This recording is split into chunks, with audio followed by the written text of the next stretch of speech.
Camillus as a company has been around the knife industry for a long time. They started making knives here in the US. They got bought by Acme United, and now their knives are still designed here, but they are produced overseas. And with that addition, or with that change in ownership, also came all of the Camillus Knife Kits. They have been making fixed blades that have been sold in stores for several generations, but the knife kits of theirs are actually a new concept.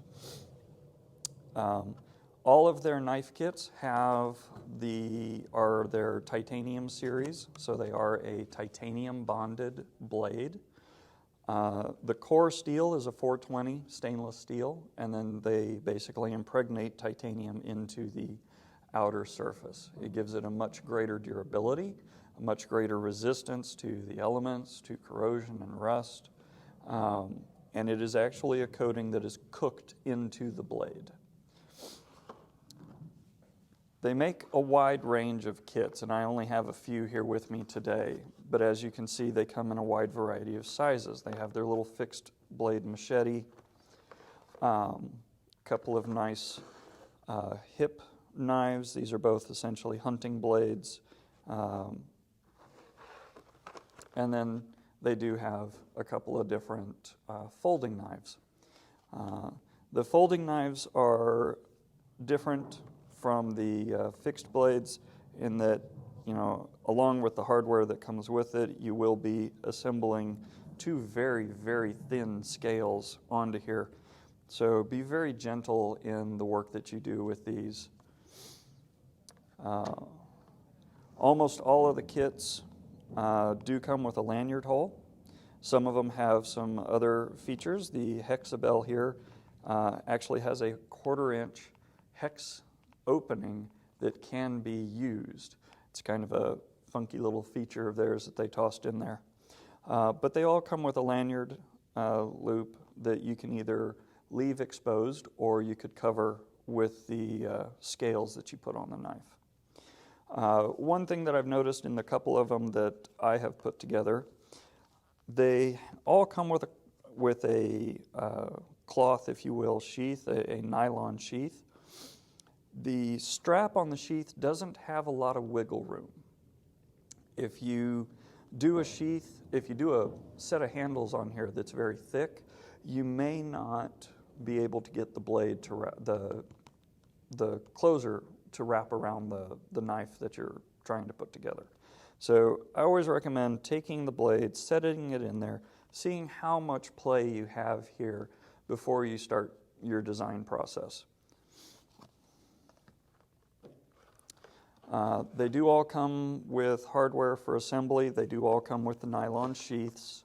The hardware that they come with are screw-together rivets. They are effective at holding the pieces together. You can also, of course, switch it out to stainless steel pins or Corby bolts or any other fastener that you may desire. I would look into the carry laws for knives in whatever area you live in. Washington's laws, I can tell you, are fairly relaxed when it comes to fixed blades. They do not have a maximum blade length. A lot of states have an actual blade length that beyond that it is considered illegal to carry.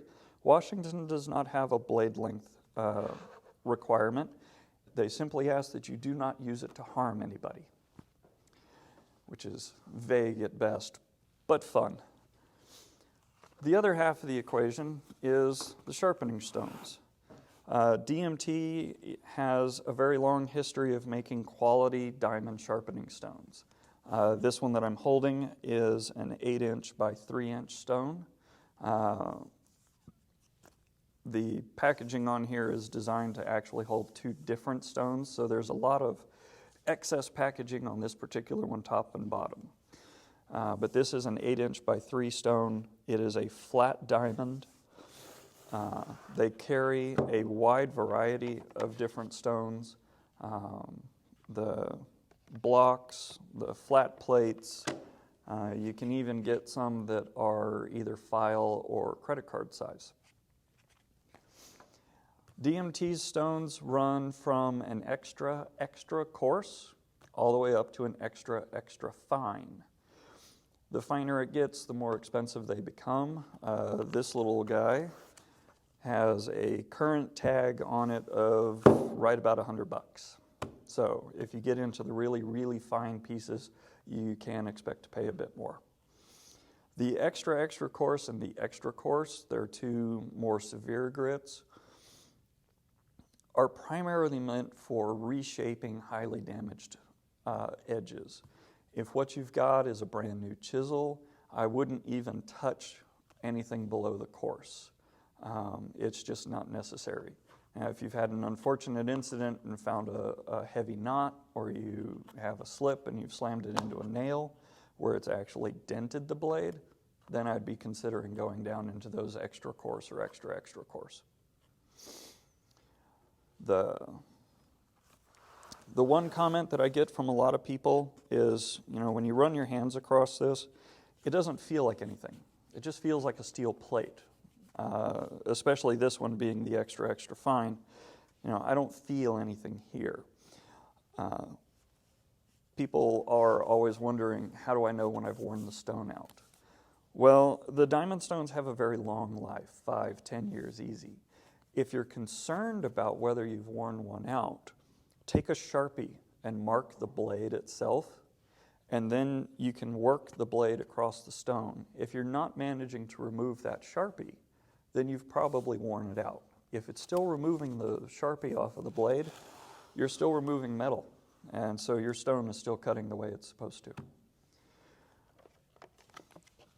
The one that I was holding just a second ago is completely flat. This one, as you can see, has a pattern to it.